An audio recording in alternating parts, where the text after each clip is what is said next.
JD from New York here. As always on Sunday, WWE Off The Script. This is number 24, part number 3 for your week ending August 3rd, 2014. Your number one source for all WWE right here on YouTube.com. Now, I got a big show, a very big topic of discussion today. And I know a lot of you guys are fans of his. I get it almost every week. JD, when do you see Jeff Hardy coming back to the WWE? We'll talk about it. I'll give you my opinion on where I think Jeff Hardy should end his career, in what role I think he would be best suited for in the WWE if he does decide to come back after TNA goes under, if his contract runs out. One or the other. I will let you guys know what I think about this entire Jeff Hardy story that I'm about to read to you. But first of all, let me get into the bullshit before I usually get into the news. Number one, I want you guys to remember this day in WWE history. Okay, I just read this on Facebook, on WWE's Facebook page. This day in WWE history, okay, back in 1997, SummerSlam in New Jersey. You had Bret Hart, you got The Undertaker, you got Shawn Michaels as the special guest referee. WWF Championship on the line. If Bret Hart loses this match, per stipulation, he is no longer allowed to wrestle in the United States. He's shipped back to Canada, okay? This match, and I read the article, I love this match. I'm going to tell you with a straight face, I have never seen a better ending to a WWF Championship match. I've never seen a better ending, period, to a match than this one. The ending of that match was so phenomenal, was fantastic. It was out of nowhere. I remember exactly where I was watching it live as it happened, and me and my brothers literally stood in front of the television. I'm actually getting chills just talking about it, because this is how great this match is and how special this match is to me. We were sitting down in the basement of my mom's house, sitting on the futon, you know, eating snacks, enjoying ourselves, watching the pay-per-view, and this match, the ending, just shock. That's all it was. It was just shock, because we were still fans of Bret Hart. We respected Bret Hart, even though at that point he was a villain or a heel, okay? You know, obviously I wanted The Undertaker to win. I was a big Undertaker fan. You know, he's my favorite of all time. But when Shawn Michaels found the steel chair lying in the ring, okay? At one point in the match, HBK went outside the ring. He was inadvertently knocked to the outside, and he was attending to a potential or possible injury. So Bret Hart, seen this as an opening to get one over on The Undertaker, took a steel chair, hit him over the back with it, chair shot to the gut, and then he slides the chair, not outside the ring, but, you know, it perfectly lands right underneath the turnbuckle, okay? So Shawn Michaels gets back in the ring, and he's attending to the match, refereeing, you know, going about his business as usual. Turns around and sees the steel chair in the ring. Like, what the fuck is this steel chair doing in the ring? Who was using this? So he turns around, picks it up. He pulls Bret Hart, right? He's like, what the fuck's this steel chair? Where'd this come from? Bret Hart's like, I don't know. He goes back and starts punching Undertaker again. Shawn Michaels just takes him by the arm, just turns him around. Where did this chair come from? And then Bret Hart with his hands on his hip, I don't know. And then he's like, you know, you could literally see the lips on Bret Hart say, fuck you, to Shawn Michaels. You guys got to go back and watch this. If you got the WWE Network, go back and watch this. So Shawn Michaels goes back and swings, ready for a swing, wants to hit Bret Hart over the head with the steel chair, but Bret Hart mindfully ducks out of the way. He nails the Undertaker, knocked out cold. Undertaker's not moving. Bret Hart's like, you just gave me a free win, asshole. Goes to cover the Undertaker nonchalantly. 1, 2, 3.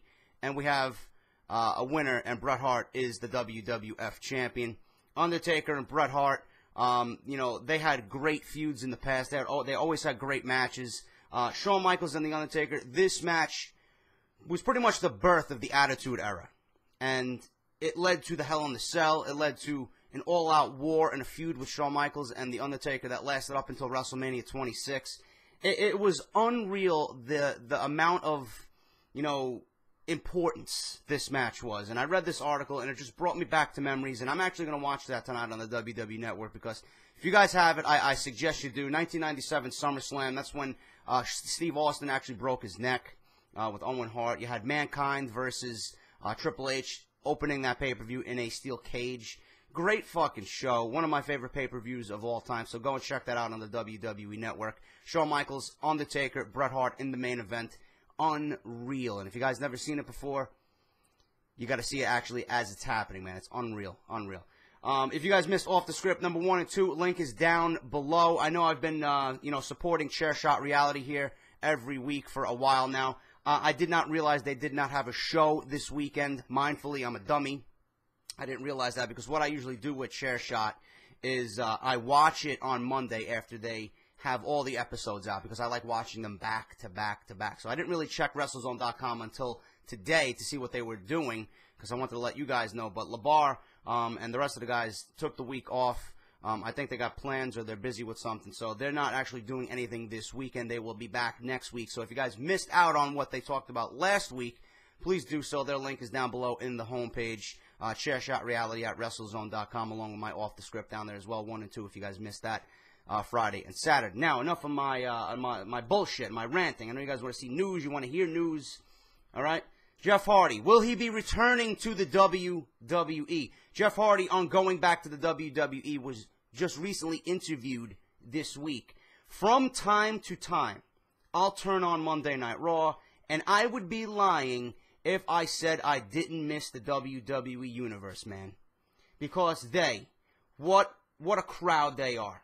He stumbled a little bit. He was, he paused for a little bit because he's pretty much recollecting what that crowd and the crowd reactions that he got meant to him.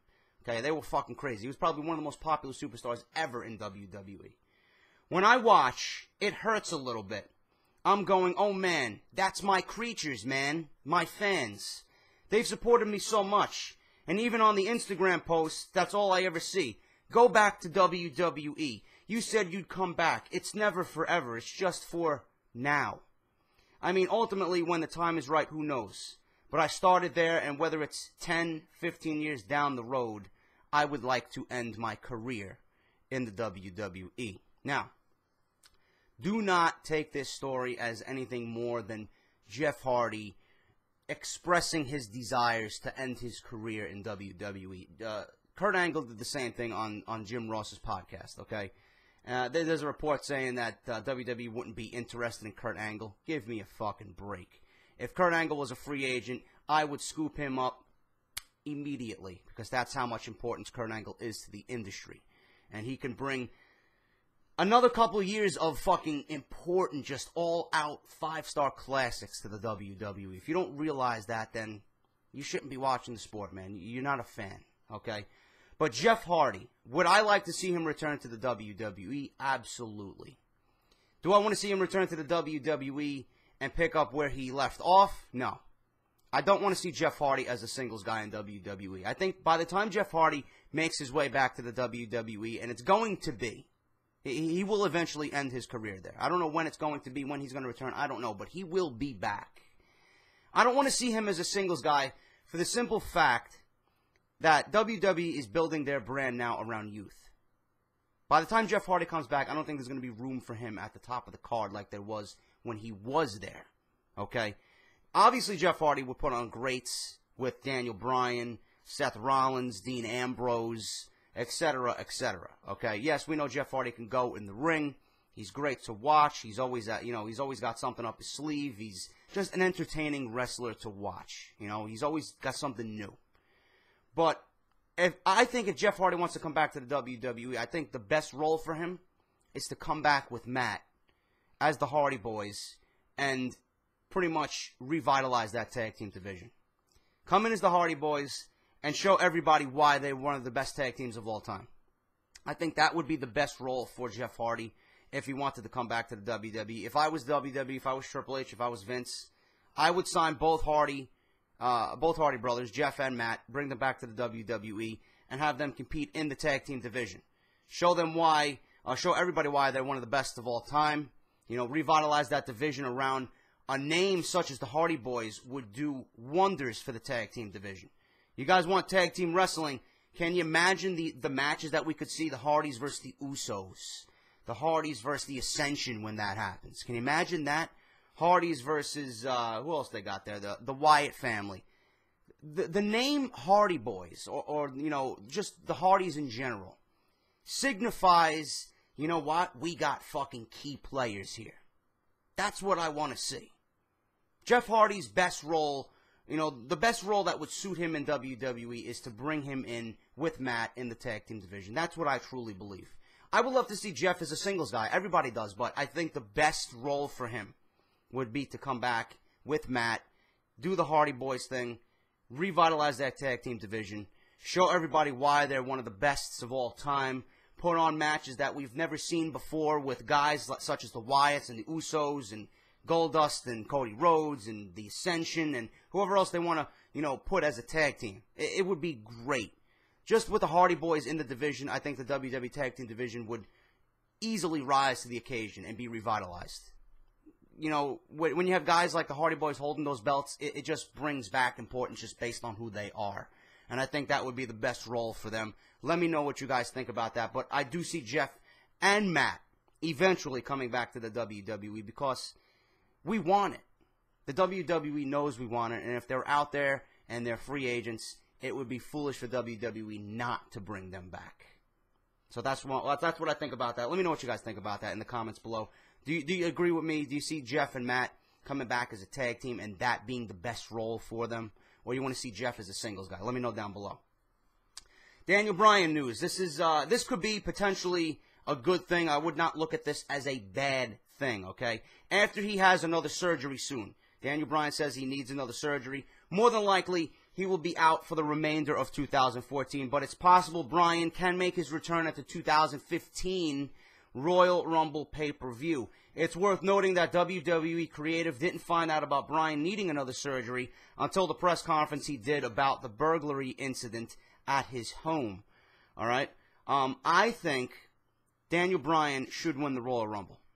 He didn't win it last year. He wasn't even in it. Or this year, rather. Okay? I'm talking as if we're coming up on the Royal Rumble. It'll be here before you know it. I can't wait. It's my favorite pay-per-view of the year. But Bryan wasn't in the 2014 Royal Rumble. WWE left him out for whatever strange reason. He should have been in at number 30, and he should have won it. Okay? But WWE kind of rectified that. They righted their wrongs and gave Daniel Bryan the moment that he truly deserved at WrestleMania. I would be on board with another Daniel Bryan WrestleMania moment, simply because he was fucked left and right this year by everything. His father passing away, him needing 2 surgeries. It's just on and on. You know, the burglary in his home. I truly think the Daniel Bryan situation now, you know, with him not being on TV, can turn into something positive again. I think he should win the Royal Rumble in 2015. Forget Roman Reigns, okay? Maybe you make Roman Reigns the champion before then. You have Bryan win the Royal Rumble, and you have Daniel Bryan versus Roman Reigns at WrestleMania. That's just my opinion, because I'm going to say it again, and I've said it a few times. I don't see Roman Reigns beating Roman Reigns. I don't see Roman Reigns beating Brock Lesnar for the WWE Championship at WrestleMania. I just don't. I don't think the WWE is going to build Roman Reigns up enough to the point where it's going to make me believe. But, you know, a few of you guys are probably thinking, well, you think Daniel Bryan should be beating Brock Lesnar. I mean, realistically, nobody should beat Brock Lesnar. Nobody. He's a fucking beast. He's one of the toughest men ever. You know, he's a WWE Hall of Famer. He's one of the most marketable names in sports. Anytime you hear Brock Lesnar, people are going to watch just to see what he's up to, because that's the power of his name. But I would much rather see Bryan beat Lesnar. I'm going to admit that. I don't think Roman Reigns is even ready to be a WrestleMania, you know, WWE champion or get a WrestleMania moment. I just don't. And I've always believed that. I'm going to believe that come the end of the year, I'm still going to be saying the same thing. I just don't see him getting any better. I just don't. You watch his matches. I watched his match on SmackDown with Del Rio. It's nothing to be, you know, screaming about. It's nothing special. I mean, you can't even give me a decent match with Del Rio. You're going to give me a decent match with Brock Lesnar? I mean, obviously he's still young, he's maturing, he's still slightly green, but he should be working and getting better. I don't want him to fall into the trap of a John Cena or Randy Orton and just, you know, be grateful that he has a top spot. He's got the top spot now, but he's not going to work harder to get better. Being that he's there now, he's like, oh, I'm here. Great, I don't have to do any more work. No, it's not the way you do it. You're there, and you got to work harder to get to that next level. Okay, you're not at that next level yet, Reigns. You know, you're there in the main event. You know, that doesn't mean you could take the easy road now. You know, you got to continue to work to get better. I want you to stand out. I want you to show me why you deserve a main spot at WrestleMania. Why you deserve to be in the main event. Why you deserve to be closing Monday Night Raw every week and SmackDown every week and pay-per-views every month. I want you to show me why you deserve it. Other than that, right now, you can't really say that about Roman Reigns. So I'm sticking to my guns about Daniel Bryan winning the Royal Rumble. That's just me. That's just me on that. Call me hypocritical. Call me a Daniel Bryan fanboy. But I think Daniel Bryan should win the Royal Rumble and go on to WrestleMania and be crowned the WWE Champion again. I don't think Roman Reigns is ready right now. WWE is still planning on something big for Cesaro and Paul Heyman, possibly the rumored Cesaro vs. Brock Lesnar match. It was said that this week that the amicable split between Cesaro and Heyman is part of a slow build to something bigger. Brock Lesnar is probably going to win the WWE Championship. Cesaro could be an ideal opponent for Lesnar for the remainder of the year. That's going to be interesting to see. Anything with Heyman is gold anyway, so it should be a quite interesting storyline. So I'm definitely looking forward to that. And the match that Cesaro had with Cena on Monday Night Raw, great fucking match. I could see those two feuding in the future as well, maybe for a title at some point. I don't know. But you guys who say John Cena can't go in the ring, obviously he proved you wrong on Monday night. John Cena's not the best of all time, but he certainly knows what he's doing in the ring when it counts, and that match with Cesaro definitely proved that. Regarding this Monday's Raw from Houston, Vince reportedly did a lot of tinkering with the script before they went live. It was said by a source that many of the programs on Raw had their direction altered and changed, and changes were made this past weekend. Vince wanted to shift the focus of Brie Bella versus Stephanie McMahon to solely on them two and not a rift between the Authority, Stephanie, and Triple H. It's been reported that WWE has plans for both Seth Rollins and Dean Ambrose and Rusev and Jack Swagger to be gimmick matches at SummerSlam, one which will be confirmed on Friday SmackDown. I believe that was the flag match. Correct me if I'm wrong. I didn't watch this week's SmackDown in full. I watched bits and pieces of it because I was home.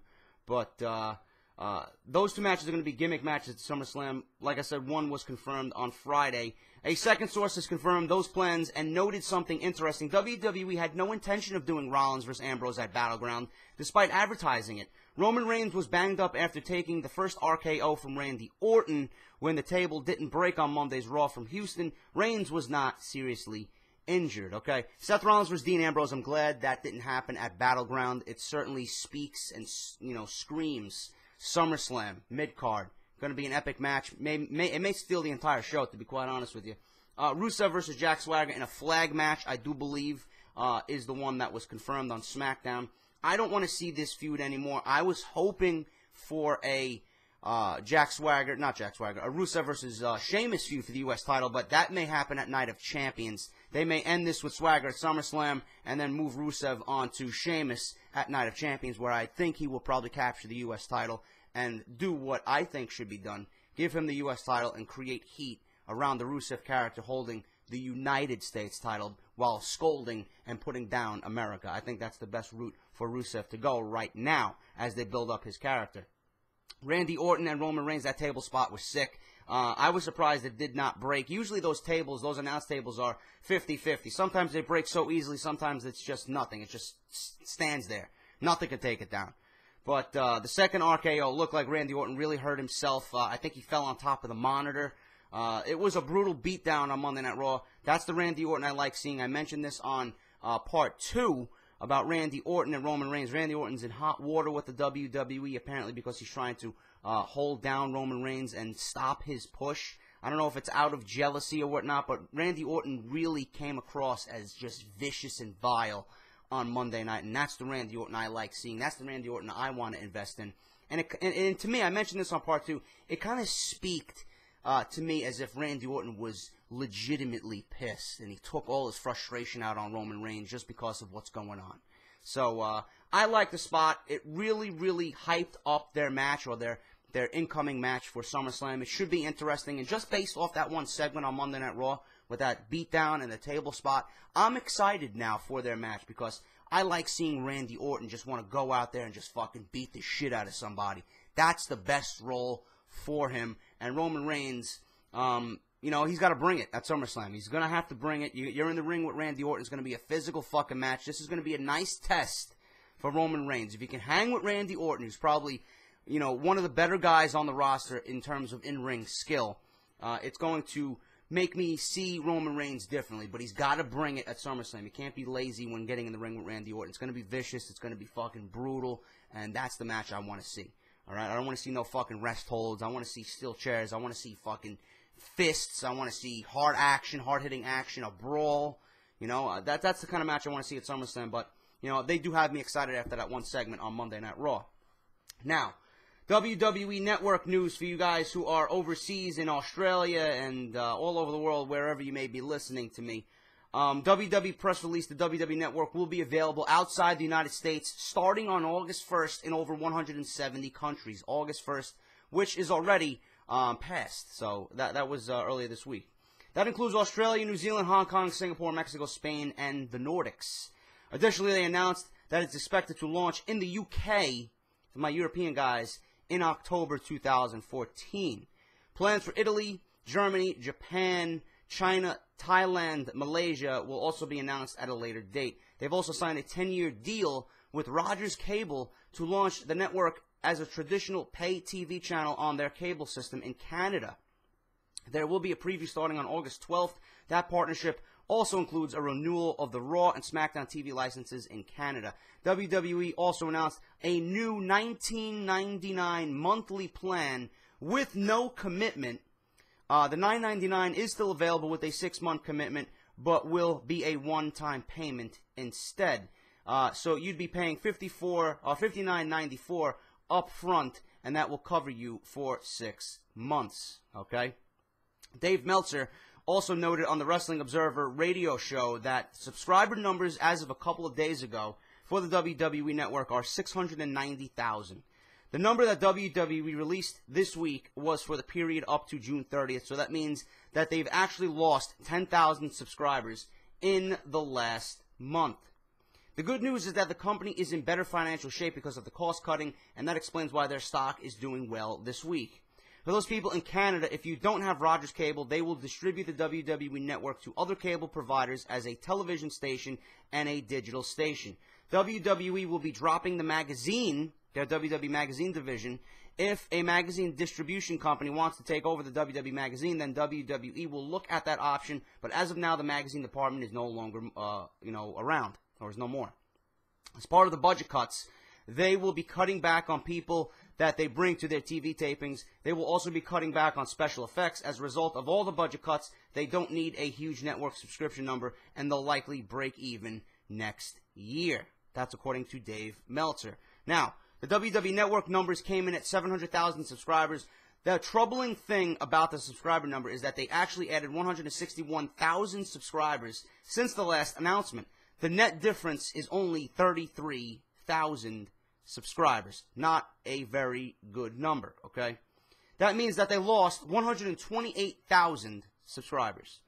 As I noted before here on Off the Script about this WWE Network situation, it's very easy for people to cancel their subscription to the network through however you pay it, through PayPal. Say you do PayPal, right? It's easy for someone to cancel the subscription from PayPal or through PayPal, and if someone doesn't have the money on their credit card, then they can't bill the card, okay? That would explain why they are rolling out this new price plan. Going forward, they will bill 6 months all at once. For those that want to pay month to month, they will be able to do so at the $19.99 price. Perhaps some of those 161,000 subscribers include the people that took advantage of the free trial, but that was not made clear by the WWE.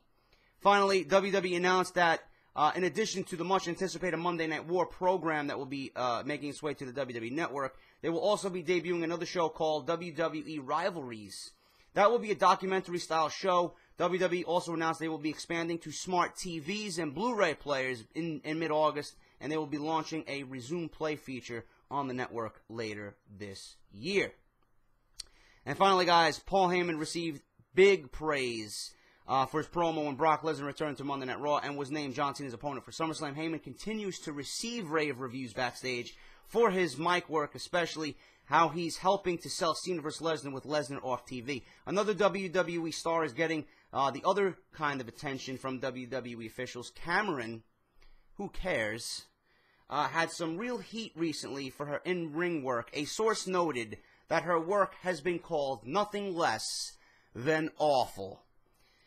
You got that right, man. She is fucking awful and shouldn't even have a job with the WWE. That's how bad she is. I can't stand looking at her, to be honest with you. I can't stand watching her on Total Divas. I know what she does on there, but I can't stand seeing her on my television.